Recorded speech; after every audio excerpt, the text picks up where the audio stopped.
Welcome back to this week's edition of the Down the Frozen River podcast. Alongside Colby Kephart, Connor Keith, I'm Nick Lanciani. So today we're going to talk a lot about ethics, ladies and gentlemen, so be prepared. But we're going to start off with a nice little thing that I like to call Prospects March. That might only be the Coldplay fan in me. But it's more so influenced by a class that I had the other day that we were talking about what are the future problems that are going to be faced by professional sports leagues in North America and internationally. And it got me thinking about the NHL and prospects and how they kind of get drafted and come into the league. So the Austin Matthews case study of Austin Matthews. Well, he's currently, 18 now?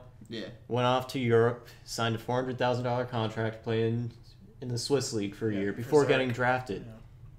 Now, we know in the CHL there are a lot of restrictions these days on European players coming over to North American junior leagues and playing within there. Not quite sure on USHL rules. But is this something that's going to become a concern of the NHL? If institutions such as NCAA and the CHL say, hey, we don't want all this league movement so that we get our top players in our leagues, and then they get drafted. I mean, what's your insight, guys? Well, my take on this is he did this so he could get paid. Yeah. He's not going to get paid. $400,000 is kind of a lot for an 18-year-old. Yeah, he's not going to get paid. It's a lot for me. Sitting in here, you don't get paid, obviously, at college. Yes, you can get a scholarship. Understand a lot of people... Well, you don't get paid because technically you can't get paid. Exactly. But but you're not going to make it in the CHL league either. So he knew he was going to be a top prospect. He knew it wouldn't hurt his case. Hey, I'm going to go over there and make money. All to his advantage. It's a smart move on his part. Yes, but the issue is... Is it ethical in the future when a lot of people start doing it? Yeah, like, are we going to start losing all these top prospects who think they're going to go 1, 2, or even top 5 to go play professionally? They're actually playing professional hockey before they get drafted. I don't think that the NCAA is going to care because, frankly, unless college hockey turns around... It's the same thing as college baseball. They've never made a push to try to do that just because they know that the big money is football and basketball. That's why you have the one and done in basketball. On the same note, too, discussing basketball in particular, this sort of thing is already available to those guys in the D League.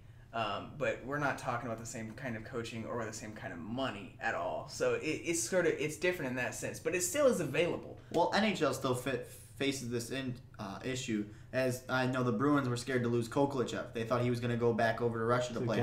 Well, that's a different note. But that's kind of what he's talking about when they're on the D League, because Kokolechev's sitting in the AHL, which is considered the D League of the NHL. So he's afraid, hey, why don't go back to KHL, be playing their top professional level. Well, that type of issue, it's something similar. Carl Soderberg's career got started. He was drafted in 2004 by the St. Louis Blues, if you recall. Traded to the Bruins as part of, I forgot what deal it was, but he wouldn't come over from Europe because he was having such a great time. So he was still Bruins property at the time because there's whole rights on prospects and whatnot. So that type of thing is a little bit different from the prospect choosing to go over before being drafted. I think the hard part, though, because, basketball has international leagues as well. I think still, though, with the KHL compared to the NHL, the prestige there is totally different, if I'm an elite player, I want to be in the NHL, not just for the money, but as well as being in the best league, the NBA. There's even less competition, just all this stuff. But, it's... Personally, I'd want to be in that top of the top league. But see, there's still stuff you don't learn in the CHL that you will learn over in the professional leagues, over in the KHL. That we saw with McDavid this year. There was still a transition period where he struggled his first few games in the season. Don't get me wrong. Once he got going, he didn't stop. Right. But it's his body now. yeah, obviously injury. But you still that transition period. If this is the bridge the gap to, now I'm just going to walk in the NHL, already have my professional... NHL ready, Yeah, because we were talking about it earlier. He's going out and he's not playing against 18-year-olds. He's playing against grown men who are going to beat him up and get him ready to play against other grown men at the top of their game. That brings another element in it, too, I was going to point out. You got a lot of the players that now don't get contracts in the NHL as the league gets younger and younger that are mid-30s on the edge of their prime, starting to get outside their prime, but there's still top talent. Yeah. They are NHL-worthy players, but they're now spread throughout the European leagues. So he's going against some good players. Yeah, and I don't know who's actually on his team, but think about all the players who just keep leaving and going over there. Like, could you imagine if, I don't know, Danis Zubris was one who just got released from a PTO. Say he joins the Zurich team. Zubris was played in the league, can give this kid tips how to play in the league, and guess what? Matthews may become ready. Wasn't he leading that league over there in goals at one point or something? At one point. And so side note, I love their jerseys for the leading scorer on the team. If you've seen that at all. Isn't that he get a special helmet? Yeah, it's a special helmet, special jersey, and it just kind of says like top scorer. It's cool. Yeah. Maybe it's something NHL should look into doing, but at the same time, it's like a minor league type. The thing that makes this different too, I mean, I hate to keep going back to the D League, but the coaches over there are way different than the coaches in our D League. Unless you have like Guy Boucher over there, right? Because like the NCAA, I mean, those are some of like the best coaches in basketball, but like. The NHL coaches are the best in the world, and then it would be some of these international leagues before you even start looking at the NCAA or even some of these junior leagues, at least in America. I mean, you got some AHL coaches who are pretty solid. Had like Blashaw, who jumps up from Detroit. You ask anyone from Detroit, he was a damn good coach. That's growing within your system, yeah. Yeah, so I mean, there's AHL coaches who you gotta consider to be some of the top. He still has to be drafted though. Yeah. Because him going over there to Zurich, you would think with that experience, unless it just doesn't translate well. He's not going to see the AHL. No, he's going to. Well, I mean, if you're first overall, you're probably you're never not going to see the AHL. So what's it matter? Your AHL at this point, you know? I mean, he's getting a better coaching over there than he is in the American. I was just saying, NHL you were in your levels of coaches. I was just giving some credit to the AHL coaches. And if you want to talk about coaches for a moment, the size of the net has been a hot topic in hockey for the last couple of days. Goaltending equipment as well. A couple of ideas to generate more offense. We know Toronto head coach Mike Babcock is on board with the idea, kind of brought it forward, of a bigger net, which I find crazy if you're the greatest coach ever, arguably, to kind of be talking about a bigger net that revolutionizes the game from the street hockey level all the way to the NHL level. And Patrick Waugh's in favor of it. However, Claude Julien is one of the leading proponents of kind of saying, what are you guys, nuts? So first of all, let's talk about the net. And then let's talk about goaltending equipment. Colby, what do you got to say? I think making the net bigger is kind of ridiculous. But they are two coaches, who have the belief that offense is more exciting, which I guess may be something people believe. That's not something I believe. It might also like be my true. Close games. Yes. It might be true when their records are 4-8-4 for Babcock and 6-9-1 for Patrick Waugh. I mean, you're picking two. These are two coaches who are on the bottom of the barrel right now. And don't get me wrong, Patrick Waugh, obviously amazing player career. Even when his first year coach, they kind of came in, hit the playoffs kind of hard. I respect him. I told you, he's one of my favorite goalies of all time. Mike Babcock, great emotion, great coach. What he did in Detroit for years, obviously amazing. Basically, reason why the streak's still there. But now that you guys are on the bottom of the barrel, are you trying to change stuff to benefit your team, or do you really believe this at all levels? Follow-up question: is this just a way of deflection in terms of saying our team? We get it, it's bad, but it's not me. It might be the net, or it might be something else. Because if you look at John Tortorella, he recently just called out Nick Foligno after Columbus lost, and he's making them do crazy things at practice, short of flipping out like last year. Mike Yao did that in Minnesota, but. What is the message behind this? I don't know. I feel like a lot of Toronto fans, they blame their lack of success on their goaltending. Night in and night out, it's either Reamer's fault or Bernier's fault. Oh, it's more than that. And I think it's just the Maple Leafs. But that's who they're turning to. You follow some of these reporters, and that's who they're turning to. And yeah, goalies get a lot of crap a lot. Sure. It's not always their fault. It's just one of those things. It's a team sport. Does Babcock believe that if this net was bigger, maybe my team would be more successful? Or is he just saying this because it's something he firmly believes? I can't remember who I was reading, so if you listen and you're going to take credit for this, I apologize for not properly citing you. But I was reading somewhere that somebody thinks that it's just more of a threat, like that they are using this to try to influence goalies to maybe start getting their smaller equipment. Because if they don't do that, then fine, we'll make the nets bigger. But really, I think that at least according to this guy, that I read, that I think it's at least a solid point. Goalies' equipment has gotten pretty large, and if they're not going to make it smaller, then you're going to have to make the scoring bigger if you aren't happy with the way things are going in the league. The equipment's become bigger as players have been more comfortable with it. Right. There are many advances in the technology behind the equipment.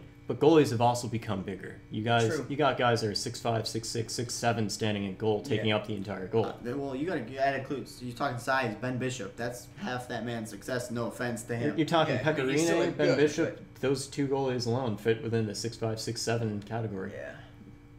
I was reading one guy on Twitter one time, and he doesn't watch hockey very often, but his quote every year is, "I don't understand why NHL teams don't hire 800-pound men to just sit in front of goal." And I mean, and also that speaks to the training that goes behind goaltending now, and the goaltending coaches. It's not like the 70s when it was just, hey, keep that thing out of the net, and if you don't, I mean, these guys the other team can't either, so we're these gonna guys just are acrobats. go after it. I mean, they can go down and do the splits and get back up with it. Now you got goalies practicing yoga on their off days to mix it in with their training. And but why make these nets bigger and make these goalies like stats worse? Right. Like making these goals bigger, is that going to make the new average for save percentage a .89? Like, is that what we really want to turn to? Do you want goaltending records broken ever again, or do you want goal score records broken? I'm sorry. I like defense, so that says where I'm at on this. The exciting element An of the hockey 0-1 game is so much more exciting to me. Exactly. An exciting element of hockey is that it's not always about scoring the most goals. It's about scoring a goal to begin with and defending the net. I'd rather defending your teammates. I don't like seeing my team get scored on 4 or 5 times. Yeah. I understand, yes, this is coming from a Sabres fan, so it happens. You've been there. But I'd rather see a 1-0, 2-0, or 2-1. Like, I'd rather see that close game. You want physicality. I would take a 2-1 loss over a 5-4 win. Yeah. Because it was probably better a game to watch. It was probably more excited. I probably was on the edge of my seat the whole time watching it. That's just my opinion, though. I mean, obviously, you threw out 5-4. I think a tight game is obviously the first thing we're looking for. I mean, you don't want these, like, 8-0 games. Those are terrible, and, you know... At least I would be walking out. I don't care who's playing, and if it's my team, I'm walking out of an 8-0 game. I'm done. I agree. Well, Connor shows up to be not a real fan. If it's going to end up 8-7, that's at least better. But I still don't want to see that though. No, and that's my point. Either, but it's still better than 8-0. But like that's when players start giving up. They start. You see defense kind of half-assing it and that kind of stuff. Unless you're a coach that says don't give up, and if you do, you're sitting the rest of the night. That's always fun too, because at that time it's like, well, you're in the NHL, you're a professional.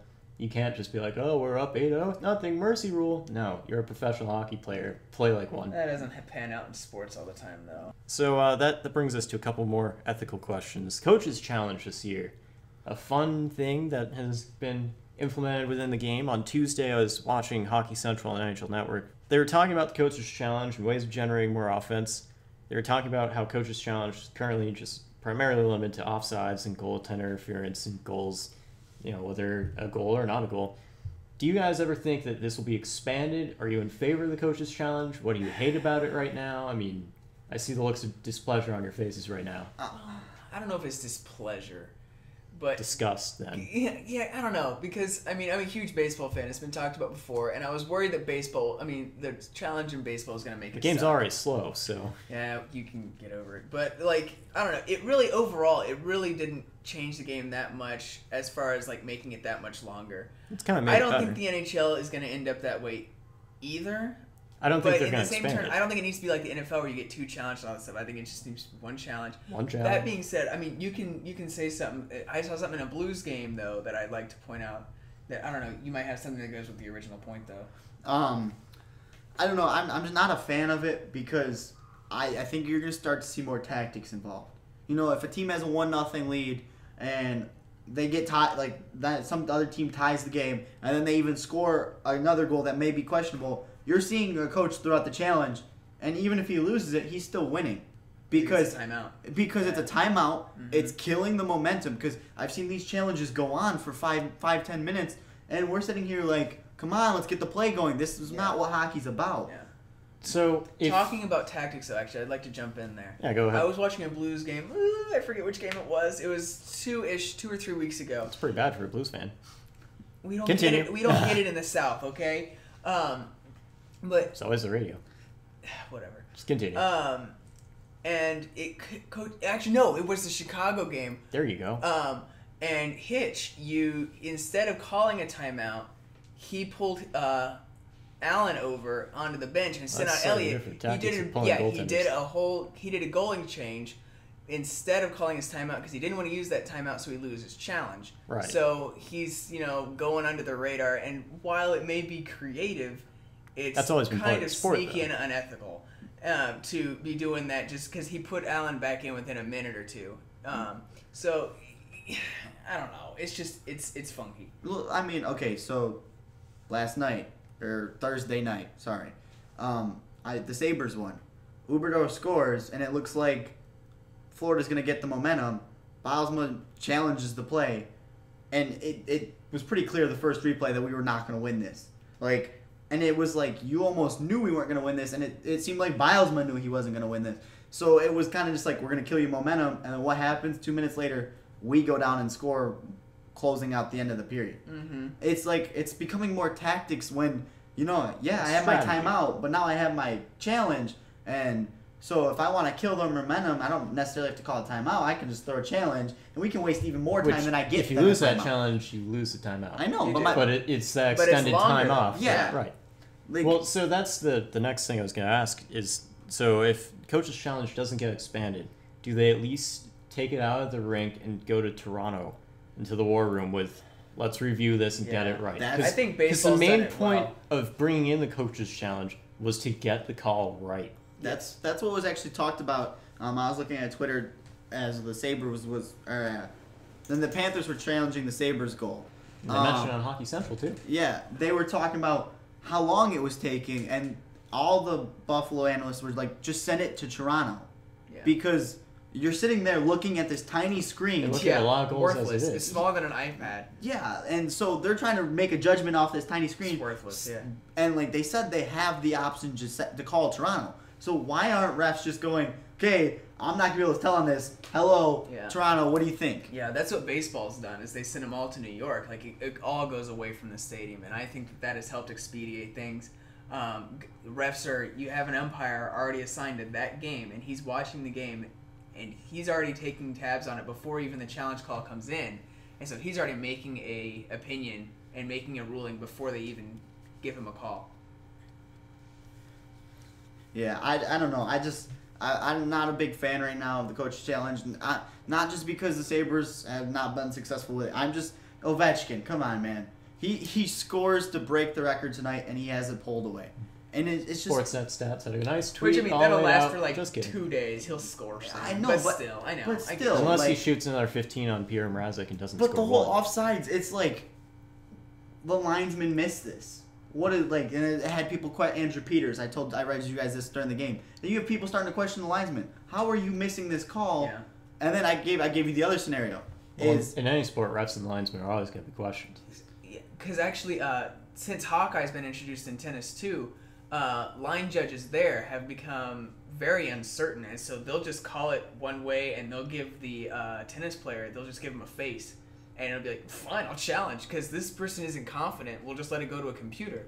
Even linesmen, they're even beginning to question their own eyes, which hockey is, I think, a little less precise than tennis.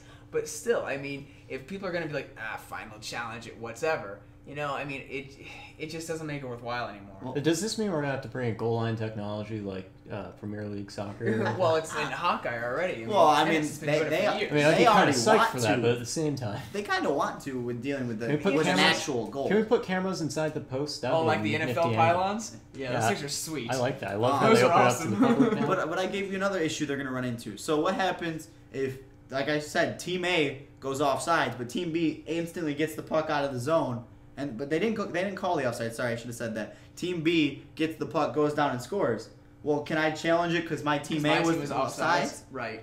And it's not allowed. But there should have been a stoppage, and there wasn't. So you're going to run into these issues, and I'm not a fan of it. I think you run into that with any sport. I mean, football is probably our most notorious sport for having the challenge the longest. At least that's major. I mean, I think tennis actually potentially could have had it longer, but it's just not as big.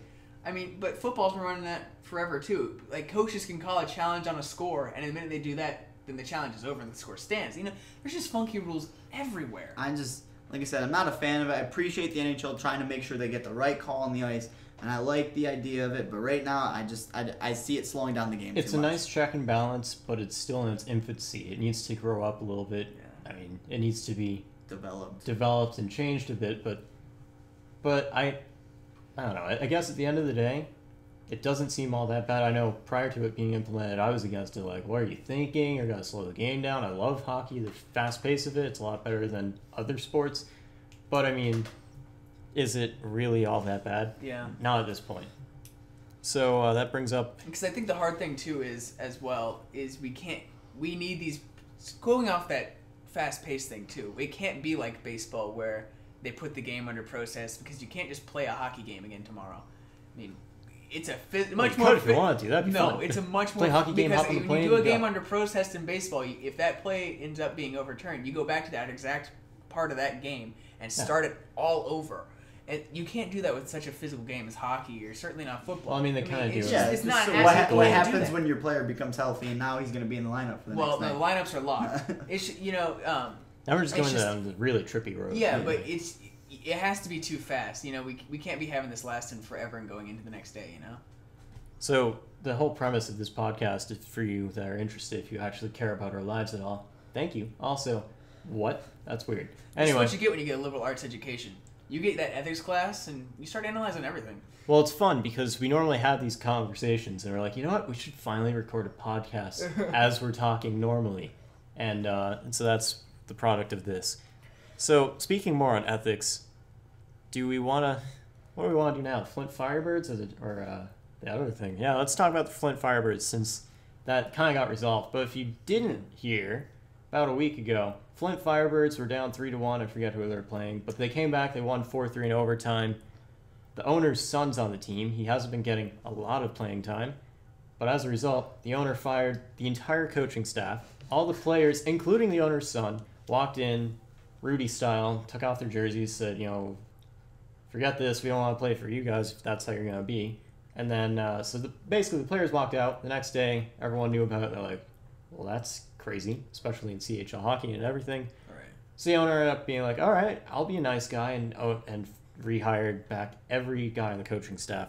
This brings up the question of many things. Is this okay in minor league hockey? What do you do with owners? What do you do with sons on teams? Well, it's the same thing as the Missouri issue. Yeah, What do you do with youth leagues in I this think case? the biggest picture is it's again another team standing together. They're saying, "Hey, we're not going to play for you," and they got their way. They got their coaches hired back. Yeah. But the biggest question of all is, why is your son on your own, on a team you own? It's the CHL, right? Yeah. I mean, that's all different though. You're limited by geography. You're limited by geography, by who actually owns a team, by many different things. You have your coach.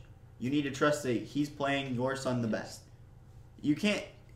What do you want from coaches? You want the best product on the ice, correct? You want to win. Isn't that what everyone wants? You want to win. So when your son's not playing, it must means he's not the best product to put on the ice. He's a 7th round pick, but again, if you're looking at the best interests of development, that's something you gotta take on with the coach one-on-one. You gotta do that in the best interest how old is this of guy every too? kid. Does he still have a couple years left, or He's what? about 17, I believe. Okay, so we've got potentially. Okay, but this is the thing. This owner needs to realize that not every kid will excel in every organization. Yeah. Mike Hoffman is an amazing story. He failed it was the Kitchener, wasn't it? Kitchener Rangers. He was on Kitchener. He completely failed.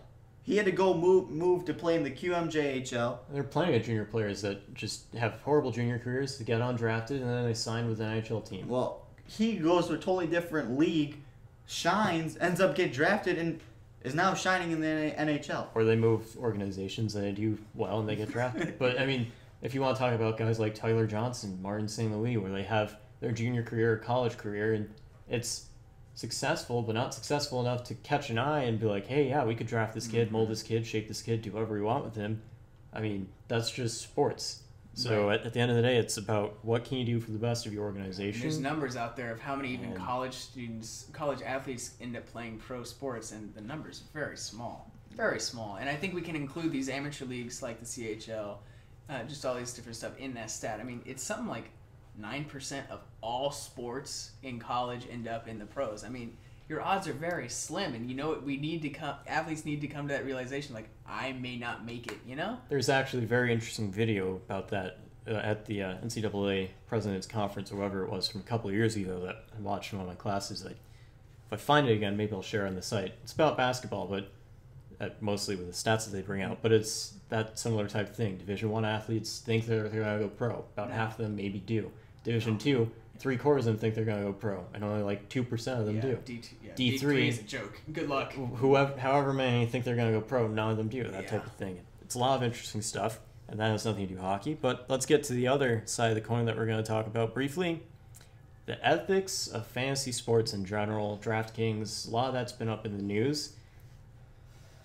This is something that you guys want to talk about, so I'm going to stop talking here. Sure. I mean, well, obviously, most people know what DraftKings FanDuel is. The one-day gambling, whatever you want to call it. Yeah. It's becoming an issue because states like New York just recently said it was illegal. So you're now running into issues where this is... What is DraftKings that's partnered with the NHL? Yeah, that was Kings. Well, if you go to the website, you see it right on the side. They wrote a post every day who you should pick up. Yeah. So how are you gonna run in this issue? Like, are you is the Sabres or the Rangers or the Islanders supposed to be promoting? Yeah, DraftKings when it's illegal. So that's something to talk with the Attorney General about. Yeah, like you're gonna run in. I'll call him up, Nick. Yeah, go for it. You're gonna run into issues because New York's not gonna be the only state that does this. Right? Oh, well, it's all right. I believe it's already legal in Nevada, and we know that the league's talking about expansion to Las Vegas. Side note: they're not talking about expansion. They're not going to vote on it in December. If you haven't already heard about that. Back to the ethics of all this. Right. It's gambling, but all the leagues try to stay away from gambling. But now we're signing partnership deals with these. Yeah, that's gambling. the part that I have issue with. No league has ever had this thing until these FanDuel and Fantasy Kings came out. Well, it's the product of the internet. Yeah, it is. And don't get me... I mean, we have a fantasy league. We've admitted it on air. We don't play for money. We stopped talking about it because I'm not that good now. Well, that's always fun. He literally does get ridiculed every day. It's unfortunate. Verbal. I'm a rookie, so it's... But anyway, we don't play for money. It's just for kicks. And I don't know if... Personally, at least for me, I think it makes it okay. I don't have an issue with it. I know I've never played for money. I know we talked about this, but some people consider March Madness gambling. Some people don't. Mm-hmm. But if you're... Well, sort of fill out a bracket and hand someone $20 and say... winner takes it. But when you're just filling out a bracket, the bracket itself is not gambling. But it's when the money gets involved. If you've ever filled out one on ESPN, you're gambling because the technical clauses that they have and the no purchase necessary and the hard part I have about gambling is like basically there's two types of gambling. There's chance and there's skill. I mean, you can argue either way on fantasy sports. Right now they're trying to argue against the New York case. It's a game of skill, and it's fantasy sports is right there on the fringe. Because I mean, you gotta know not to pick up the water boy. All right, okay, maybe not the water boy, but you know what I'm saying. Like the guy that done hit the ice, the third stringer. Talk about who I drafted? Yes, pretty close. But you gotta know not to pick up the bad guy. But in the same turn, you have no idea if I don't know. Let's pick a guy out of the hat. Rick Nash is gonna score tonight. You know, you really have no idea. It's not to say it's luck, but it boils down to luck. Yeah. You know, and it's so hard. That's why Vegas is big because those are games of luck predominantly. Yeah. But see, the other issue is if you watch these commercials, now we're going to switch to football here for a second, you'll see Victor Cruz and Odell Beckham. Oh, what do you mean you didn't draft me this week? Yeah, and that's on the NFL's fantasy page. So how are you having your athletes playing in this? Well, they might be technically saying, well, they're just promoting the fantasy without paying, or without money. But see, that's none of that gambling the leagues, a lot of the leagues, definitely the NFL has. Well, if it makes them any money, they'll give it a bit of a point. I know they've hosted fantasy leagues through, fantasy leagues within like NHL.com hosts. Well, NHL hosts it through Yahoo. Hosts the league. Do those involve money, or are those only free? I'm not 100% sure. To my knowledge, I mean, if you want to talk about gambling in sports being a no-no, then that's even bigger. Maybe Pete Rose might know enough about that. Funny, Let's get him on the show. That'd be cool, actually. I was sitting here thinking, who should we have as a guest? You know, I can think of a few professors that would probably love to talk about this. But I mean, that's almost a bigger issue to me than Fantasy Duel and DraftKings is like if there's money been exchanged on the league's On that end. own fantasy leagues, Yeah. that's a huge issue. But, I think. But are they saying, well, our players can't, but the fans can't? I mean, that brings up I the don't think whole. it matters. That brings up the whole Wall if Street the Journal league articles is that promoting the NBA gambling, commissioner has that's written. an issue. Yeah. But I mean, there's also people who believe NBA, they're gonna start having places to gamble within their arena. stadiums. Yeah, which is wild. And so it's crazy to me where some of these leagues are going that way. They're just gonna accept it. Yeah. It's you wonder if FanDuel and DraftKings are going to be what makes teams, what makes leagues. Will be part of the accept it. promotion, guaranteed. Well, and I think If it goes that way. The hard part too, obviously, the main reason for no gambling is so that it doesn't affect what's going on the ice, on the court, on the field. In the same turn, I don't know. You just don't want there's your players, obviously you don't want Pete your Rose, refs, you don't your want refs, people obviously throwing the games, you NBA. don't want any of that. Yeah, but in the same turn, if let's pretend perfect world right here, your players don't get involved, then I don't have an issue with it. It's the fact that it's a temptation. No, but Yeah. see, this is where I become an If you issue. don't bet against your own So- teams, that's a cool. So We've gone from it gets talking fuzzy. hockey to talking all sports. no, now. no, It's hold fuzzy. on. I'll go back to hockey. So Colby's going to bring us back together. just some random goalie. So we'll go. Ilya Bryzgalov is now the starting goalie for Minnesota. All right. I just didn't want to call out any other goalie who's currently so playing. glad he's back. So Bryzgalov creates his FanDuel team this Bruce week. Madness. And he has a matchup against Washington this week. So he ends up getting, I don't know, Evgeny They're betting. Kuznetsov. They're not going to just Right?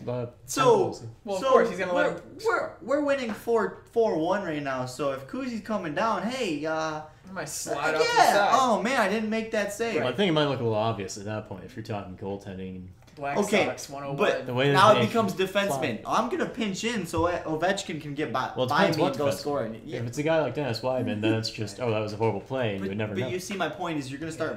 I'm gonna go win $1,000, and my team will win. Hey, it'll work for me. Because I think guys are smart enough too now. That, I mean, we've seen the Pete Rose incident. We know the Black Sox story. We know all this stuff. I mean, not to say that guys are gonna find a foolproof way of avoiding things. I mean, the NBA guys got caught, but in the same turn, I think there's ways you can go about getting your fake IP address and you can pull this off, and it's just, to gamble on your own games. Until you get caught. I mean, well, I mean, yeah, but I ultimately, think everyone you'd pretty be much able to gets caught. hide pretty Okay. easily, Oh, especially, yeah. and especially in a league like the NHL. Or what if these guys pull it off after a couple of years? Well, They there are a make lot bank, of issues and right now they're that are run, lined up. and they're out off back to Russia, back out What to do you wherever. think? What do you think Tim Donaghy did?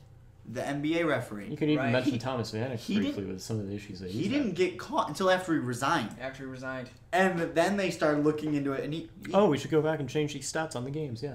yeah. All right. Good luck with It's that. wild. Hope you have plenty of replay to review all that tape. Yeah. What do we got next?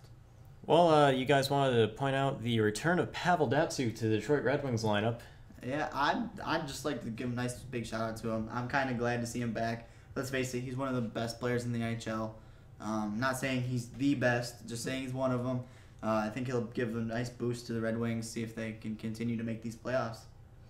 Yeah, they're fighting this year. It'll be tough for them. Yep. They'll need them. Now that brings us almost to the end of our program this evening. Yeah, we're recording this at, what, almost midnight. Game changer. Oh, yeah. So Friday, we got 4 games on the docket. The Columbus Blue Jackets take on the Pittsburgh Penguins. The Calgary Flames take on the Washington Capitals. The San Jose Sharks taking on the Detroit Red Wings. And, of course, the New York Islanders take on the Anaheim Ducks. You guys have any things to point out about those 4 games? Around the I league? said my game would be the Islanders versus Anaheim. I just think Anaheim's on their comeback here. I think they'll kind of climb back up into a playoff position. Yes, they will. So I just like to highlight that. I'd like to see Anaheim pull out a win there, even though Halak may be my fantasy goalie. Is that ethical? No I'm kidding. I think I'm going Islanders, Ducks too. I know Nick's not quite on the Ducks bandwagon yet, They haven't proven much yet to me. but in the same turn, it's the They, Pacific. they look a lot better than Calgary, though. Well, yeah, that's my thing. It's Look the a lot Pacific better than Division. half the The Pacific Ducks Division. have to qualify in that division. On paper. They have not even on paper. They have. Well, no, that I'm just saying they division look better on paper. You never know what's going to happen, and because of that, the Ducks need to do well. But I'm going to go with Isles Ducks too, because the Isles are not pushovers either. I think that'll be a great game. Out of interest, I'm just going to be, Calgary, Washington, that's not going to be that exciting given Washington's dominant. Calgary, they haven't gotten started. Basically Swiss cheese in net. Columbus and Pittsburgh is just whatever. Just but because they have 4 goals. 4 goalies. But- like 4 weeks into the season. if you're not aware, Kevin Poulin got traded from the Tampa Bay Lightning to the Calgary Flames for future considerations. But if you are aware, well, then that's meaningless to you. But I'm more interested in watching on Friday night the San Jose Sharks and the Detroit Red Wings. Why? These are two teams that, you could bring up Detroit's legacy in the playoffs, having always making it. But these are two teams that if they make it, they're in the last spot in the division, or they're a wild card team. That's just, to me, that's going to be fun to watch. See how good are they. I could see that. We know the Red Wings made some acquisitions. We know those Sharks made some acquisitions. There's a lot of youth involved in both teams. Goaltending's always, who do you go with on each? You got the young players. You have a lot of players who developed in the AHL in that game. So, yeah. Saturday night, big night. 13 games around the league. We got the New York Rangers taking on the Ottawa Senators. Pittsburgh Penguins taking on the New Jersey Devils. Detroit Red Wings will face off against the Boston Bruins. The San Jose Sharks taking on the Buffalo Sabres. Vancouver Canucks taking on the Toronto Maple Leafs. Colorado Avalanche taking on the Montreal Canadiens, continuing a swing through the Eastern Conference. The Florida Panthers taking on the Tampa Bay Lightning. Philadelphia Flyers taking on the Carolina Hurricanes. Great article, by the way, somewhere that I found on the internet about the Hartford Whalers.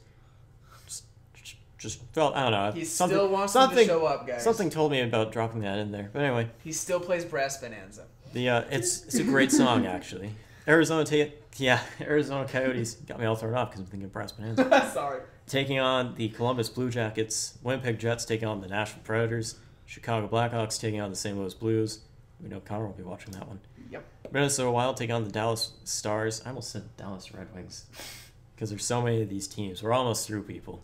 Edmonton Oilers taking on the Los Angeles Kings. Of those 13 games on Saturday night, what are the games you guys are looking forward to? I don't really have Chicago, St. Louis. I mean, there's no love lost in those cities, especially. I mean, I pointed it out last week in my game of the day. I mean, Cubbies Cardinals added to all this season. I mean, these guys don't like each other. It's a shame. These two teams hate each other. They do. I mean, I think I'm safe to say that it's the best rivalry in the West. Is it the only rivalry in the West? No, I don't. I mean, since so. Detroit moved to the East, you can't say that. Kings Anaheim is pretty good. Well, just the whole California teams. Yeah, but but still. And I think it's and top. The battle for Alberta. Am I safe to at least say top 3 in the league? You do have Battle Alberta. That's kind of a big Vancouver one. and Calgary. Yeah. All right, so we just shot that good. down. Yeah. But still, I think Blues Blackhawks is still. When top was the last 3 time you had a league? full line brawl? There was one. Was it? I don't think it was last year. Torts was with Vancouver. Say it was that long ago. It was just. Well, you're talking about the one that was like full on, but even the playoffs, it just. Calgary and Vancouver just expect guys to be fighting each other. It's Calgary and Vancouver. I have selected my game. All right. I'm just gonna go with my Buffalo Sabres, San Jose. Homer. I have Homer. No, just kidding. I have a purpose. Last year, Buffalo, that was one of their highlights, is they beat San Jose twice. Both the. And no one else could. Yeah. Well, it was just the one Sabres of those things. were absolutely terrible, but they beat San Jose twice. Yeah, and that was like a big highlight for us. There was a little excitement. So are they gonna do it again this year? We'll Bold find prediction. out. You got. I'm not the You usually boldest got prediction. one. I'd like to see the Sabres win. Come on, we're now won 5 out of the last 6. 500, baby. And from around the league Hey, we standpoint, are. Yeah, 500. From around the league standpoint, I'm interested in watching the New York Rangers take on the Ottawa Senators. We know the Rangers. A lot of people are asking, did they age out? Have they not aged out? We know we have Lindbergh in there now. We have Fast. We have a lot of other youth and just excellent #1 defense. Ottawa Senators, fun to watch. Young, awesome team to just. I mean, I don't know if you guys remember the 2012 Stanley Cup playoffs when the Rangers took on the Senators. That was a great series, and there isn't really a rivalry between the two teams, but they play some great hockey games when they go up against one another. So I'm just gonna be curious to see what happens there. All right, It's a nice 1:00 game. You know what? Maybe I should get a Don Cherry suit. Yeah, that was probably the best impression I've seen from him for the Don Cherry. They just play some really good hockey. I just play great hockey, and I hate Matt Cook. Yeah, Don Cherry, one sentence. Sunday only has 2 games. The Toronto Maple Leafs and the New York Rangers. Calgary Flames taking on the Chicago Blackhawks. Colby is intrigued by Calgary and Chicago. Only because it's Calgary and Chicago. I am a Buffalo fan and do not like Toronto. You hate Toronto and New York. Chicago probably walk away with this game. Yeah, they will. If they don't, just so you know. But in the same turn, New York's gonna run away with the Toronto game. So and if they don't, they don't, then one of the goalies learned how to play hockey in Calgary, which is really convenient right now. I've actually signed a contract with Calgary Flames, so will not be a podcast coming up. Sorry. You Let's go out. better take that out. We might get in trouble for that one. Oh, just kidding. I didn't sign a contract. That's right. So what's your game of the day, wrong. Smarty Pants? Probably Toronto Rangers, just because it's original 6. That's all I got. I mean, both games are not going to be that good, so. I was just yelling to the microphone. I'm watching football. So that's it from all of us here at the Down the Frozen River podcast. For Colby Kephart, Connor Keith, I'm Nick Lanciani. We'll see you next time right here on downthefrozenriver.com.